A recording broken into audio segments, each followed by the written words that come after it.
When my Lola Yolanda was 24, she had a friend from Quezon named Leticia Gimps. Leticia hanged herself in 1955. Leticia, or Letty, was friendly, and she always had many companions.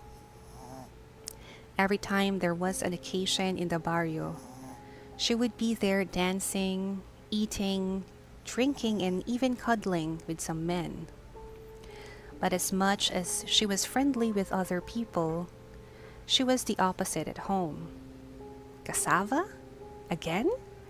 She complained to her mother. Sorry anak, this is all we can afford. Aling Tali, her mother said. Where's tatay? Father. Letty said. He's gone, anak.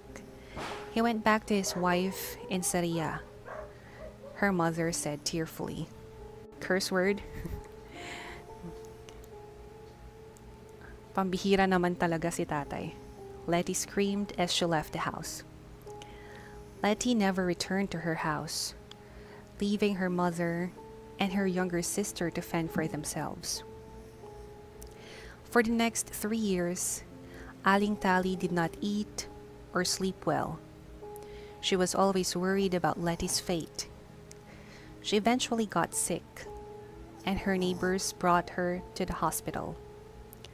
Lena, Letty's sister, took over her mother's job as a chick vendor. One day, Lena noticed a familiar face in a tabloid newspaper. It was her sister Letty. She had become an actress in Manila. When Aling Tali got better, she went back to work. She and Lena sold chicks by the roadside to earn enough money to get to Manila. Upon their arrival in Manila, they discovered that Letty was in Valenzuela, acting in a street play. They went there and watched the evening show. Afterwards, they approached their beloved Letty. Who are you? Go away, Letty cried upon seeing them. Leave me alone. Those words hurt Aling Tali, but she didn't give up. Every time there was practice, she would be there, watching and smiling at her daughter. Letty continued to ignore her. After a year and a half, Letty had become quite successful as a stage actress. All through that time, her mother would watch and smile at her. Letty wouldn't mind her, not even sparing her a look.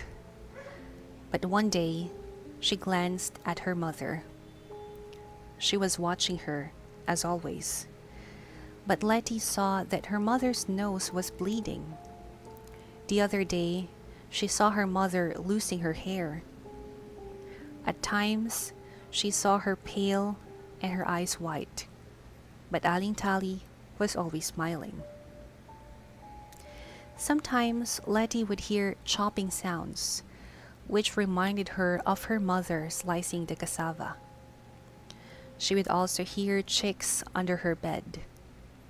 Letty shared all this with my Lola Yolanda, who was her assistant at that time. Lola assumed they were just hallucinations caused by the pills Letty took. The worst, according to my Lola Yolanda, was when Letty told her that she saw her mother with a bleeding face and her teeth had fallen off. She was crying, but smiling still. Letty wanted to run outside the room, but Aling Tali was standing by the door and slowly approached her. Letty covered herself with a blanket. When she dared to look again, the image of her mother had disappeared. The next day, Letty searched for her mother. My Lola and Letty eventually found her house in Balagtas, Bulacan on Christmas Day. Letty's younger sister Lena met them. Letty asked her where her mother was because she wanted to apologize. "You can never do that," Lena said.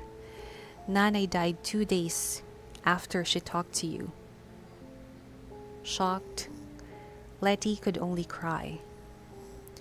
"Nanay was rushing to your set to give you a letter, but she was hit by a speeding car." Lena went on to describe how the blood burst from her face and how her teeth fell to the ground. Aling Tali died on the spot. Before my Lola and Letty left, Lena gave their mother's letter to her sister. The following day, my Lola found out that Letty had committed suicide. In Letty's pocket was the letter from her mother. "Take care, love, Nanay," was all it said.